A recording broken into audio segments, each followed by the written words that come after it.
Population, जनसंख्या, the major problem of each and every country, or we can say with the whole world.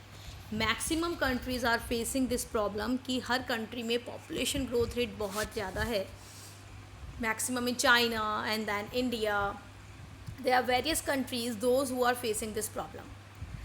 And we all know कि इस population problem के वजह से there are several problems which are arising in the economy. Like जब भी हम बात करते हैं पॉवर्टी की, हम बात करते हैं अनएम्प्लॉयमेंट की, हम बात करते हैं अदर प्रॉब्लम्स की, बहुत सारी प्रॉब्लम्स हैं जिसके बारे में हम बात करते हैं. एंड मैक्सिमम सबका रीज़न क्या आता है, हम कहते हैं पॉपुलेशन बहुत ज़्यादा है, मैक्सिमम है, इस वजह से ये प्रॉब्लम ज़्यादा अराइज हो रही है. क्लियर. सो इसी थ्योरी को समझाने के लिए I come with a topic that is called as Malthusian theory of population. आज हम इस थ्योरी के बारे में बात करेंगे कि मैल्थ्यूज ने क्या थ्योरी दी पॉपुलेशन की. So let's start. Hello everyone, myself Shruti Garg and I welcomes you all on my channel that is Shruti Garg Knowledge Hub. Today we are going to discuss an important topic regarding Malthusian theory of population. So who gave this theory? जिनके नाम से ये first word है, इन्हीं के नाम से हम समझ लेते हैं कि ये कौन है. मैल्थ्यूजियन थ्योरी ऑफ पॉपुलेशन किसने दी? थॉमस रॉबर्ट मैल्थ्यूज ने दी. कब दी? 1798 में दी. अकॉर्डिंग टू हिम इन्होंने कहा कि there must be a balance between the food supply and population growth. उन्होंने कहा फूड सप्लाई और पॉपुलेशन ग्रोथ के बीच में बैलेंस होना चाहिए. इन्होंने यही बताया कि अगर इनकी पॉपुलेशन ग्रोथ और फूड सप्लाई की ग्रोथ में चेंज जो डिफरेंस होगा वो ज़्यादा होगा तो प्रॉब्लम अराइज होगी. फूड सप्लाई आपकी किसी और मेथड से बढ़ रही है, पॉपुलेशन ग्रोथ आपकी किसी और तरीके से बढ़ रही है. हम कैसे समझते हैं? अब समझते हैं इस बात को कि वो क्या कहना चाह रहे हैं. हमने मैथ में दो टर्म पढ़ी हैं, arithmetic progression and geometric progression. What is arithmetic progression? Arithmetic progression means कि जब आपकी जो की चीज़ है वो ऐसे बढ़ रही है 2, 4, 6, 8 लाइक दिस. ठीक है, लाइक दिस एक चेन में बढ़ रही है, एक कंसिस्टेंट रेट में बढ़ रही है, कांस्टेंट रेट से बढ़ रही है. मतलब बहुत ज़्यादा नहीं बढ़ रही, जिस रेट से बढ़ रही है हर बार उतनी बढ़ रही है. 2, 4, 6, 8 like this is arithmetic progression.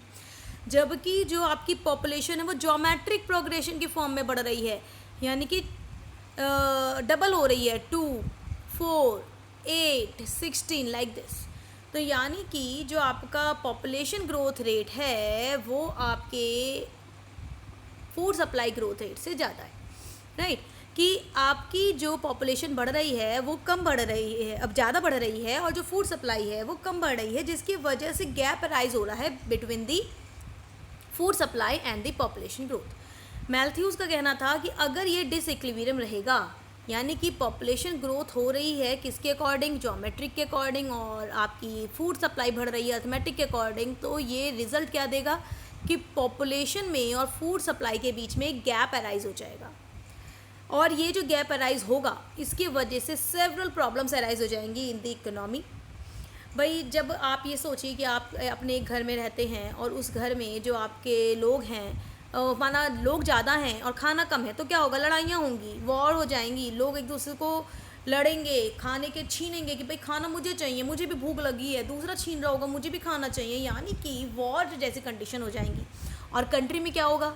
जब आपकी जो प्रोडक्शन कैपेसिटी है वो तो उतनी ही है या एक लिमिट से बढ़ रही है, जबकि आपकी पॉपुलेशन बहुत ज़्यादा बढ़ रही है, तो क्या होगा कि फेमाइंस आने शुरू हो जाएंगी, अर्थक्वेक्स आने शुरू हो जाएंगे, ये सब प्रॉब्लम आनी शुरू हो जाएंगी, वॉर होने लगेंगी लोगों के, और जो कंट्रीज़ हैं वो आपस में एक दूसरे से क्या करनेंगी? लड़ने लगेंगी. क्लियर. तो ये एक प्रॉब्लम हो जाएगी. तो मैल्थ्यूज ने कहा कि लगभग उनके अकॉर्डिंग 25 ईयर्स में आपकी पॉपुलेशन डबल हो रही है, और जो फूड सप्लाई है वो अर्थमेटिक प्रोग्रेशन के स्पीड से बढ़ रही है, जिसकी वजह से फूड सप्लाई के ऊपर प्रेशर बढ़ता जा रहा है. राइट. तो now what they are saying कि अब इनको चेक करना पड़ेगा, यानी कि you have to control it. अभी लेकिन उसको कंट्रोल मेजर समझने से पहले हम इसे एक डायग्राम के थ्रू और समझ सकते हैं. We can see that on the X axis we take time, on the Y axis we take quantity. In starting we can see कि फूड सप्लाई ज़्यादा है और पॉपुलेशन कम है. नो इशू एट ऑल, लोग खुश हैं, फूड सप्लाई ज़्यादा है, पॉपुलेशन कम है, सबकी ज़रूरतें पूरी हो रही हैं. where the population curve and food supply curve meet out, this is called as point of crisis. यानी कि ये अब आपको क्राइसिस का पॉइंट लग गया कि अब इसके आगे बढ़ी तो दिक्कत हो जाएगी. फ़िलहाल जितने लोग हैं उनके लिए खाना पर्याप्त है, फुल बिल्कुल 100% यूटिलाइज हो गया है. अब इसके बाद क्या है, खाना कम पड़ने लगेगा और पॉपुलेशन ग्रोथ रेट बढ़ती जा रही है, बढ़ती जा रही है और जो फूड सप्लाई है वो कम होती जा रही है. और जो गैप है इनके बीच में, यू कैन सी कि जो गैप है इनके बीच में वो भी वाइडनिंग होता जा रहा है, जिसकी वजह से बहुत सारी प्रॉब्लम मार्केट में अराइज हो जाएगी. Right. So what they are saying कि अब इनको प्रिवेंट करना पड़ेगा. प्रिवेंट करने के लिए मैथ्यूज़ ने 2 तरीके बताए हैं कि या तो आप अपने आप ही कुछ काम कर लीजिए, यानी कि अपने आप ही पॉपुलेशन को कंट्रोल कर लीजिए, यानी कि that is called as preventive measures, कि आप अपने आप ही पॉपुलेशन को कंट्रोल कर लें. लाइक उन्होंने तरीके बताए कि आप लेट मैरिजेस करिए, सेक्सुअल एक्टिविटीज़ थोड़ा सा कंट्रोल करिए, फैमिली प्लानिंग करिए. तो कुछ इस तरीके यूज़ करके आप पॉपुलेशन कंट्रोल कर सकते हैं. और अगर आप ये नहीं कर सकते तो नेचुरली कुछ चीज़ें ऐसी होंगी कि पॉपुलेशन कंट्रोल हो जाएगी, यानी कि नेचर अपने आप पॉपुलेशन कंट्रोल कर देगी. That is called as positive checks. जैसे उन्होंने कहा अर्थक्वेक आने शुरू हो जाएंगे, वॉर होंगी, लड़ाइयाँ होंगी, एपिडेमिक फैलेगा, फेमाइन आएगा, फ्लड आएगा, पॉपुलेशन अपने आप कम हो जाएगी, डेथ रेट बढ़ जाएगा. Clear. So either you control the population on your own way, otherwise nature will control the population in his own way. Clear. So this is the population theory of Malthus. And but इनके लिए कुछ criticism भी थे, यानी कि कुछ लोगों ने कहा कि इसमें कुछ कमियां हैं, इस थ्योरी में कुछ कमियां हैं. जैसे कि उन्होंने कहा कि जो वेस्टर्न यूरोप में जो population was rising at a rapid rate, at the same time जो फूड सप्लाई वो भी बढ़ रही. वो कह रहे ठीक है, हम ये मान रहे हैं, वेस्टर्न यूरोप के लोगों ने कहा कि ठीक है पॉपुलेशन हमारी बढ़ रही है, लेकिन जिस स्पीड में पॉपुलेशन बढ़ रही है हमारी कंट्री में जो फूड सप्लाई है वो भी हम ट्रिमेंडस रेट से इंक्रीज़ कर रहे हैं, क्योंकि हमने हाई टेक्नोलॉजी का यूज़ कर लिया, एडवांस टेक्नोलॉजी का यूज़ कर लिया. जैसे हमने कहा था H5 सीड्स, हमने ग्रीन रिवॉल्यूशन पढ़ा है, जिसकी वजह से क्या हुआ, फूड सप्लाई बढ़ गई. तो टेक्नोलॉजिकल डेवलपमेंट की वजह से फूड सप्लाई भी इंक्रीज़ क्या हो गई, आपकी इंक्रीज़ हो जाती है, जिसकी वजह से आपको पॉपुलेशन को फीड कराने में कोई प्रॉब्लम महसूस नहीं हो रही. जबकि टेक्नोलॉजिकल एडवांसमेंट वाला पॉइंट आपके मैथ्यूज़ ने कंसिडर नहीं करा. सेकेंड, उन्होंने कहा है कि जो फूड प्रोडक्शन है, कई बार ऐसा भी होता है कि ज़रूरी नहीं है कि हर बार फूड प्रोडक्शन कम हो और पॉपुलेशन ज़्यादा हो. कई बार ऐसा भी होता है कि फूड प्रोडक्शन ज़्यादा इंक्रीज़ हो रहा है पॉपुलेशन के रिस्पेक्ट में. जैसे for example 2% of the total population जो एग्रीकल्चर सेक्टर में वर्क कर रही है यूएस में, स्टिल जो टोटल जीडीपी है वो $14 ट्रिलियन का है. यानी कि ज़रूरी नहीं है कि सिर्फ 2% पॉपुलेशन हमारे काम कर रही है, फिर भी हमारे यहाँ 14 ट्रिलियंस का वो जीडीपी में कंट्रीब्यूशन दे रहे हैं. It means food supply is far more than the population supply. Next उन्होंने क्रिटिसिज्म करा है कि जो मैथ्यूज़ की थ्योरी है, उन्होंने कहा है कि लिमिटेड फूड सप्लाई है is non ability of the land. Matthews theory stated that one of the reason for limited food supply is non ability of land. उन्होंने कहा लैंड अवेलेबल ही नहीं है, लैंड लिमिटेड है, आप उस लैंड को use कर चुके हो, जितना प्रोडक्शन होना हो चुका है, अब आपकी पॉपुलेशन बढ़े जा रही है तो लैंड पे क्या बढ़ रहा है, प्रेशर बढ़ रहा है. लेकिन इनकी थ्योरी को कंट्रास्ट करने के लिए, क्रिटिसाइज़ करने के लिए लोगों ने क्या कहा कि नॉन एबिलिटी ऑफ लैंड पर लिमिटेड फूड सप्लाई है, लेकिन ग्लोबलाइजेशन की वजह से जो ग्लोबलाइजेशन होता जा रहा है, एक कंट्री दूसरी कंट्री के साथ इंटरलिंक्ड होती जा रही है, 2 से 3 देश पूरा वर्ल्ड आपस में ट्रेड कर रहा है, इसकी वजह से हर कंट्री में फूड सप्लाई इंक्रीज़ हुई है.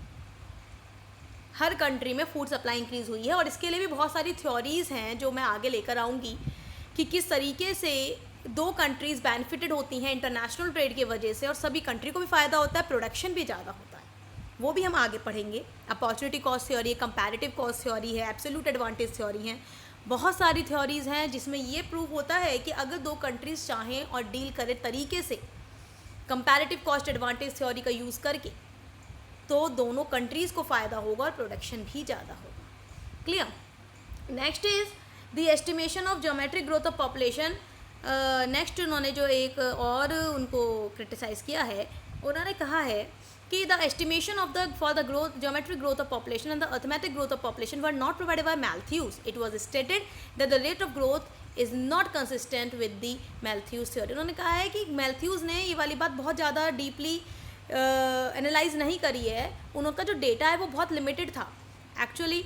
जो मैथ्यूज़ थे उन्होंने जो डेटा इस थ्योरी के लिए यूज़ करा वो बहुत लिमिटेड डेटा यूज़ करा, उन्होंने बहुत वाइड लेवल पर इसको चेक नहीं करा है, जिसकी वजह से उनके डेटा को बहुत ज़्यादा अप्रूवल नहीं मिला कि हाँ ऐसा ही होता है कि फूड सप्लाई अर्थमेटिक प्रोग्रेशन की वजह से बढ़ती है और जो पॉपुलेशन ज्योमेट्रिक ग्रोथ की वजह से बढ़ती है। सो आई थिंक आपको ये थ्योरी अच्छे समझ में आ गई होगी।